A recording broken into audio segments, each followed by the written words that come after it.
जी, हमारा नाम आशीष राय हुआ। कहाँ रहते हो? जी, मैं कुल्टी वार्ड नंबर 64 में रहता हूँ। हम लोग देख रहे हैं कि आप बीजेपी का बहुत एक्टिव मेंबर हो। क्या सोचकर आप बीजेपी ज्वाइन किए?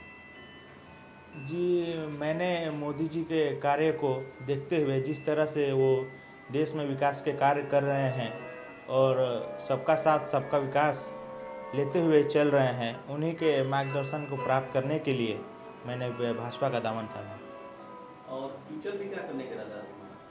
फ्यूचर में जैसे कि अब भाजपा में तो कहा नहीं जा सकता है कि कौन किस पद पर जाएगा और किसे क्या मिलेगा। जैसे जैसे हमारे हाईकमान मुझे निर्देश देंगे, मैं उसी तरह से आगे बढ़ता रहूँगा उस पद में। आप तो पॉलिटी से बिलोंग करते हो।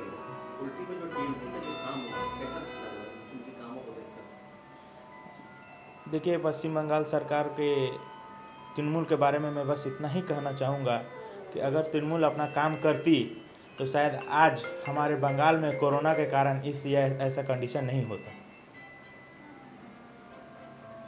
इसके बाद फिर और क्या करने का इरादा है तुम्हारा? इसके बाद फ़िलहाल तो पार्षद का जो चुनाव आ रहा है, जो भी हाईकमान जिसे भी अपना कैंडिडेट के तौर पर उतारे, चाहे वो मैं हूँ, चाहे कोई भी हमारे पार्टी का कोई भी कार्यकर्ता हो, यही कोशिश करूँगा कि उसे भारी से भारी मतों से विजय दिलाऊँ। आपने कहा कि पार्टी अगर आपको कैंडिडेट के तौर पर उतारती है तो कौन सा वार्ड को आप प्रीफर करना पसंद करेंगे? देखिए, भाजपा में ये कहा नहीं जा सकता है कि मैं पर्सनली ये वार्ड से लड़ूंगा या वो वार्ड से लड़ूंगा। हाईकमान जो निर्देश अनुसार देगी, मैं उसी अनुसार चलूँगा। कुल्टी में 28 वार्ड है। 28 वार्ड में कितने वार्ड जीतने का आप लोग संभावना बना रहे हैं? अभी तो मैं फ़िलहाल इतना ही बोल सकता हूँ कि इस बार 2800 से 2800 वार्ड में भाजपा अपना परचम लहराएगी। क्या मुद्दा लेकर आप लोगों से वोट मांगे? कौन से इशू को लेकर आप लोगों से वोट मांगे? इशू बस भाजपा का एक ही है, शुरुआत से अभी तक आया हुआ है, सबका साथ और सबका विकास।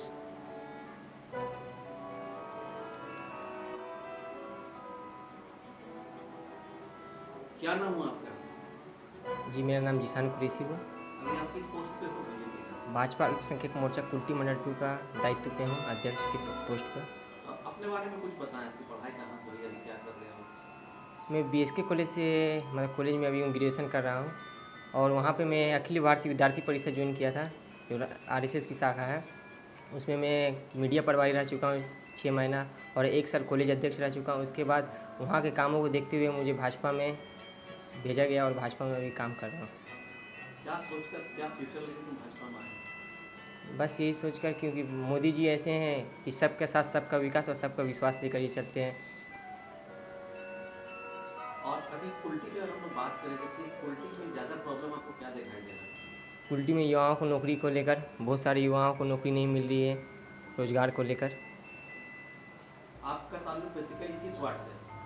65 नंबर वार्ड से। अगर हम लोग 65 नंबर वार्ड की बात करें तो आसनसोल म्यूनसिपल कॉर्पोरेशन उस वार्ड में कैसा काम किया? जो अभी काउंसलर साहब हैं उनका तो कुछ काम ही नहीं होता है। वो चेहरा देखकर काम करते हैं, अपने लोगों को काम करते हैं जो उनका साथ रहता है। खुद मेरे घर के पास ही जो अभी पानी का कनेक्शन हुआ नहीं हुआ, रेलवे आपका बोरिंग हुआ है, बोरिंग का पाइप बिछा दिए हैं। बोरिंग करवाने के बाद जो उनका आदमी उनको पानी दिए हैं, बोलते हैं जिसान कुरैशी का वहाँ घर है, वहाँ पे हम पानी नहीं देंगे। तो चेहरा देखकर काम करते वो। तो इसकी शिकायत लेकर आप लोगों के पास गए या लोगों को आपने बताया? हाँ, लोगों को सारे को पता है, सारे लोग बोल रहे हैं बस और 9 महीना उसके बाद विधानसभा चुनाव आ रही है, 10वें महीने हम लोग जीतेंगे। उसके बाद भाजपा है, सबका साथ सबका विकास और सबका विश्वास को लेकर काम करती है। इसीलिए वो सारे लोगों का कहना है कि भाजपा सरकार आएगी तो हम लोगों का कुछ होगा। सोशल मीडिया पे तुम एक्टिव हो, जर्नलिज्म में तुम्हारा हम लोग काम देख रहे हैं। फ्यूचर में जिसान अपने आप को कहाँ पर देखना चाहते हैं? बस पार्टी जो चाहेगी वो होगा, पार्टी के ऊपर सारा चीज़ डिपेंड करता है। उल्टी हल्का में हम जो देख रहे हैं 3 मंडल है, जो 3 प्रेसिडेंट है, उन लोगों के कामों के बारे में क्या कहोगे? सारे लोग पार्टी को लेकर अच्छा काम कर रहे हैं। आपका प्रेसिडेंट कौन कौन है? हमारा मंडल 1 का है बबलू पटेल, मंडल 2 का अमित घोष और मंडल 3 का अमित गुराई। इन लोगों को देखकर कुछ सीखते हो? जी, इन लोगों का देखकर बहुत कुछ सीखते हैं। और जो पुराने पूर्व अध्यक्ष रह चुके ललन मेहरा जी, उनका मार्गदर्शन रहा, उनका आशीर्वाद से आज हम आज माइनॉरिटी मोर्चा प्रेसिडेंट है कुल्टी ब्लॉक, तो उन्हीं का आशीर्वाद से है। वो हमेशा सपोर्ट करते हैं। इन दिनों लोग देख रहे हैं कि बीजेपी का भी ग्रोथ हो रहा है। पार्टी को जब तुम बढ़ते हुए देख रहे हो तो फिर कैसा महसूस हो रहा है? बहुत खुशी महसूस होता है कि पश्चिम बंगाल में भाजपा सरकार बना रही है। अभी हम लोग लॉकडाउन के पीरियड में हैं। आने वाले हम लोगों ने देखा कि लॉकडाउन को इश्यू को लेकर के राशन जो सिस्टम था उसको लेकर बीजेपी वाले ने बहुत सारे डिपुटेशन दिए। क्या लगता है कि इस बार राशनिंग सिस्टम कैसा था? पश्चिम बंगाल सरकार राशन सही से नहीं बांटी है। बहुत सारे गरीबों ज़रूरतमंदों तक राशन नहीं पहुंच पाया है। इसमें नाकाम रही है पश्चिम बंगाल सरकार और तृणमूल की सरकार। और लोकल काउंसिलर को भी राशन दिया गया तो वो लोग राशन अपने ऑफिस में रखकर मतलब सड़ा रहे हैं। राशन लोगों तक नहीं पहुंच पा रहा। राशन तो मिल रहा है लेकिन राशन लोगों तक नहीं पहुंच पा रहा। अच्छा, एक स्कीम आई थी मोदी जी के हाउसिंग फॉर ऑल, उसके बारे में क्या कहोगे? कैसा काम होगा? उसको लेकर पश्चिम बंगाल सरकार तो पीछे रही है। बहुत सारे अभी भी पश्चिम बंगाल में क्या हम जहाँ पर बैठे यहाँ पर दूर दूर तक देखिएगा तो बहुत सारे खपड़े के घर नजर आएंगे, मिट्टी घर नजर आएगी। अगर उस स्कीम को यहाँ लागू कर दिया जाता तो आज बहुत सारे घर पक्का का मकान होती जो गरीबों का छत ढहने से बचता। और बरसात का मौसम में जानते हैं गरीबों का घर छूता है, ये होता है, बहुत सारा कुछ होता है। तो अगर आता तो स्कीम बहुत फ़ायदा होता।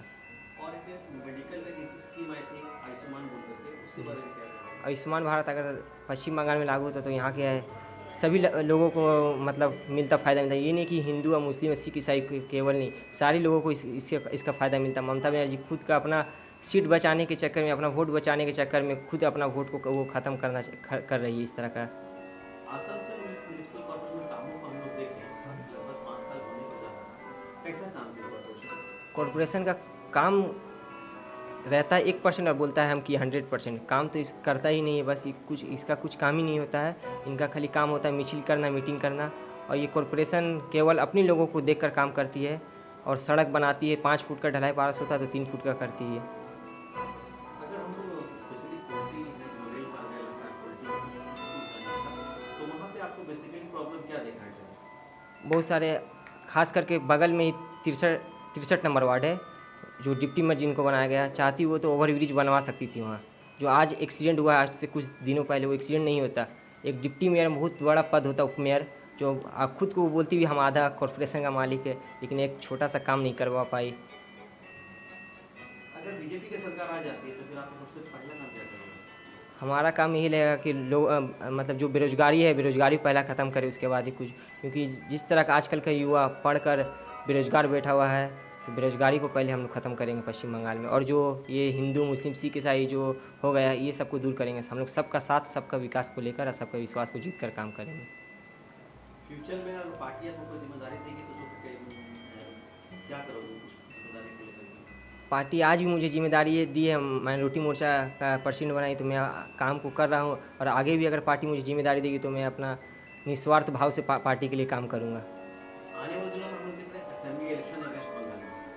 किस मुद्दा पे आप लोग वोट डालेंगे? पब्लिक आप लोग क्यों वोट देंगे? पब्लिक इसलिए वोट देगी क्योंकि पश्चिम बंगाल की सरकार बहुत सारी काम नहीं कर पाई। आज तक हमको लगता नहीं है कि पश्चिम बंगाल में कोई कंपनी बैठा हो, कोई प्लांट बैठा होगा। ये केवल मतलब हिंदू मुस्लिम को लेकर ये सरकार चलाती है। इनके पास कोई मुद्दा नहीं, कोई मुद्दा नहीं है। कोई इशू नहीं, कोई इशू नहीं है। ठीक है। अब आखिर में जो लॉकडाउन में जो लोग मायूस हो गए हैं, जो लोग नर्वस हैं, उसको उनको लेकर क्या मैसेज देना चाहोगे? आप लोग मायूस ना हैं। बहुत जल्दी वैक्सीन तैयार हो गया है। बहुत जल्द भारत में लॉन्च हो जाएगा। और मोदी है तो मुमकिन है, आप जानते ही हैं। तो मोदी जी है, लगे हैं कोशिश में। चलिए, आप लोगों ने हम लोगों से बात किया, उसके लिए बहुत बहुत थैंक यू।